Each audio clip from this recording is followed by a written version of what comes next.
China, 1644. You wake up in a wooden coffin, body stiff, lungs refusing to breathe, yet you are not dead. Your skin has taken on a pale green-blue hue, waxy and cold. The robe covering you is the attire of the Qing dynasty, stiffly wrapped around limbs that will no longer bend. A paper talisman rests against your forehead, brushed with symbols in dark ink, pulsing faintly with a power you do not yet understand. You are no longer human. You are a Jiangshi, the so-called hopping vampire. But unlike the European vampire, draped in a cape and gliding with predatory elegance, you are rigid, your arms stretched out before you, your steps transformed into jolting hops that mock the idea of grace. They laugh at you, they fear you, they whisper of a corpse-turned clown. Yet when you attempt to draw air, you realize you no longer need it. The ache of hunger is gone. The chill of the night does not pierce you. What mortals call ridicule is in fact liberation. You have become something immune to pain, untouchable by fatigue, a body freed from the frailty of flesh. The villagers who dared peek into your coffin scatter in terror, clutching mirrors and charms, convinced they can banish you. Their fear is louder than their laughter. As you rise in jerking movements, you feel the weight of your old life peel away. Bones that once broke now feel indestructible. Muscles that once strained now move with a strange certainty. You are stiff, yes, but you are also strong. Every hop is a declaration that you have surpassed what it means to be human. They call it a curse, but as you stand there, unbreathing, unyielding, untouched by the cold, you begin to wonder if this is not a punishment at all, but the first taste of a power that only death could unlock. Hopping is not humiliation. It is adaptation engineered by death. Your joints no longer swing, so the whole frame works as a spring. Knees lock, toes point, arms extend, and you launch in measured arcs that waste no energy. A human stumbles on loose stones and twists an ankle. You cross the same ground in a straight line, skimming holes and roots, each landing exact and repeatable. In a Jiangshi, stiffness means reliability and control. Steel meets you and the song ends flat. A blade that would split a living rib cage leaves only a shallow mark on your waxy skin. Arrows strike and hang like useless ornaments.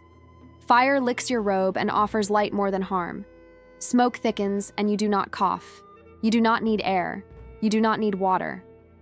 Cold is a number that never reaches your nerves. Heat is a story told by others. Time presses on wood and blood, yet it slides off a Jiangshi like rain off lacquer. Distance changes meaning. The village is not a set of streets. It is a grid of landing points. Roof ridge, courtyard stone, stump, boulder, ridge again. You choose a line and ride it like a scale. If someone runs, you do not chase feet. You chase breath. You feel it through doors, a warm thread of life that glows in the dark. You follow it across fields and alleys, always in arcs that keep your center steady and your eyes fixed on that invisible flare. Where a person would pant, you remain silent. Where a person would tire, you refine the cadence. Mud gives way and you do not sink because your weight lands and leaves in a blink. Snow hides traps and you cross it without a misstep because your path is all timing. Tall grass tries to trip you and finds nothing to catch. Walls deny walkers and yet a Jiangshi treats eaves as stepping stones. The body that once needed rest now needs only direction. Seasons move past your talisman. Summer dust, autumn leaves, winter frost, spring rain, always the same cadence.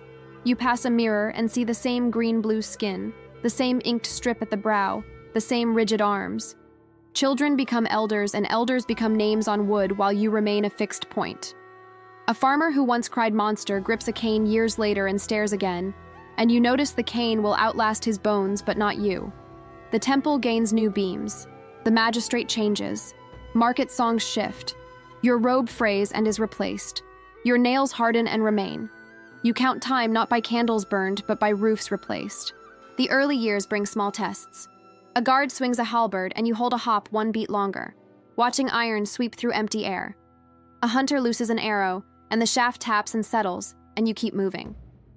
A lantern falls and flame catches the hem, and you pinch it out with a palm that does not blister. People whisper about talismans and tricks. The truth is simpler. The Jiangshi body found the shortest path between 2 points and decided to live there. At dusk one evening, you reach the edge of a settlement that was once your home. You pass the well where a friend laughed, the courtyard where a mother braided hair, the door that carried your name when breath still mattered. The people inside wear different robes and carry different worries. They do not know you. Someone calls for lanterns. A child points and the crowd pulls back. You register only the shape of their fear and the heat of their breath. Night folds over the rooftops. The last of your old world is gone, and you are still here, steady as stone, ready to move when the next warm exhale cuts the dark. Qi is not just breath.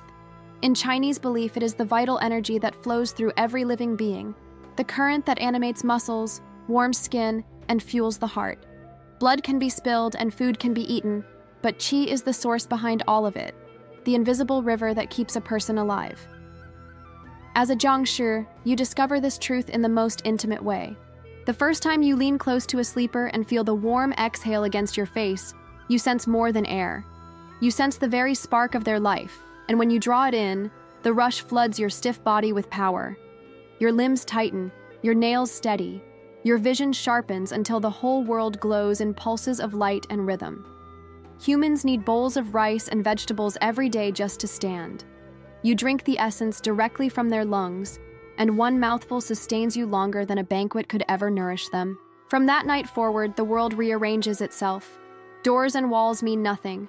What matters is the beat of a chest on the other side, the glow of a child's quick breath, the heavy tide of a farmer's sleep after long labor. Fear has its own flavor too, sharp and frantic, easy to follow down narrow alleys. Villagers reach for old remedies. Bells ring until hands shake, mirrors flash cold moonlight, black dogs snarl and choke on their own exhaustion. Rice is scattered on doorsteps as if grains could soak up a death that already belongs to you. None of it fills your hunger and none of it blocks your path. Every sound only guides you closer. The bell draws your attention. The mirror shows you your own rigid outline and talisman. The barking dog hands you the very energy you crave as it gasps between growls. You move without hurry, each hop measured, each landing silent except for the intake of another life's warmth. In crowded towns, the night hums like a festival of invisible lanterns. Every sleeper is a light, every exhale a gift. You choose carefully. You wait for the steady rhythm, lean forward, and lift the exhale away before the dreamer knows it is gone. Some wake weaker, some never rise again, but you rise always stronger, always steady. Once you hear it, Qi is impossible to ignore. Even discipline cannot hide it. One night you pause outside a walled compound and sense a breath unlike the rest, slower, deeper, honed by meditation rather than fatigue. It is a flame that does not flicker, and every pulse of it strikes you like a drumbeat calling through stone. You set your arms forward, legs tight, and aim your next hop toward that singular glow, already tasting the strength waiting within. Centuries are no longer stories you hear from old men at taverns.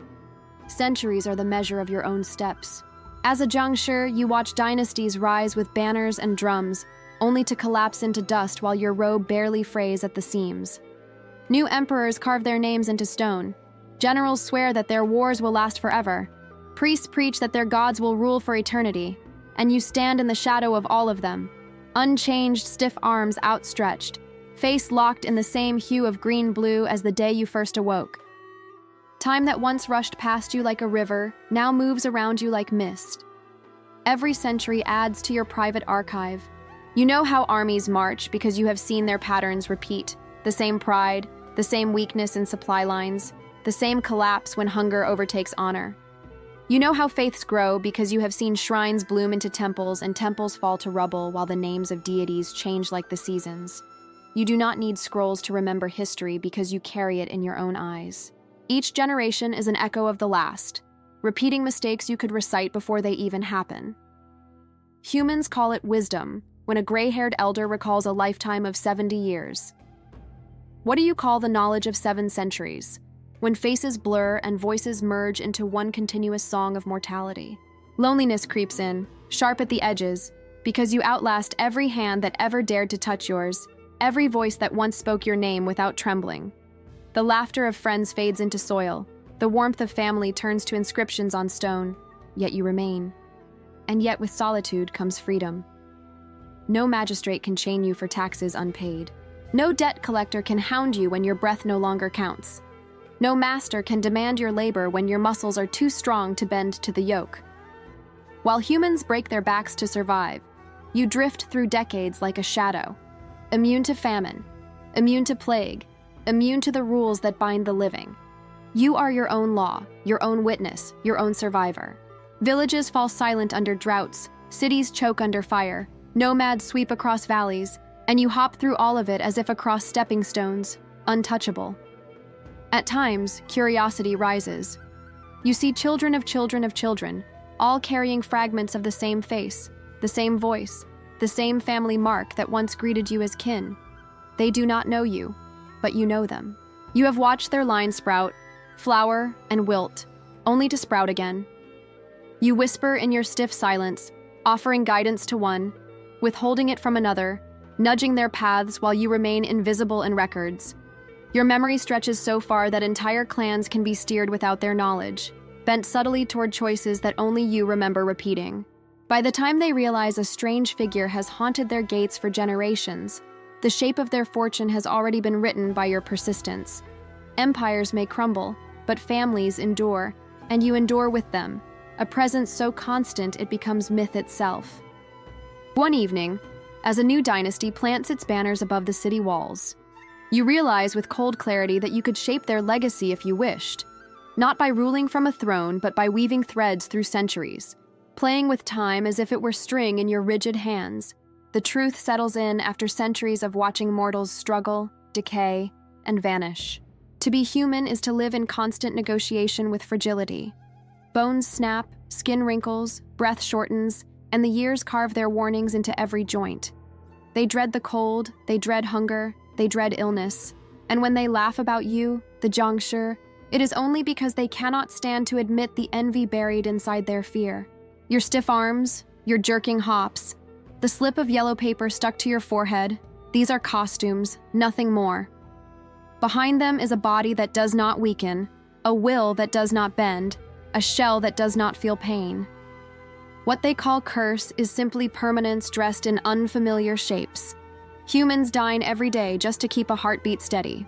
You need nothing of their grains or their meats. A single draw of qi can keep you strong while they sweat through harvests and still starve in winter. They speak of progress and empire, yet their lives end before the story reaches its middle. You are the one who carries memory past its ending. They spend whole lives hiding from death, but death has already crowned you.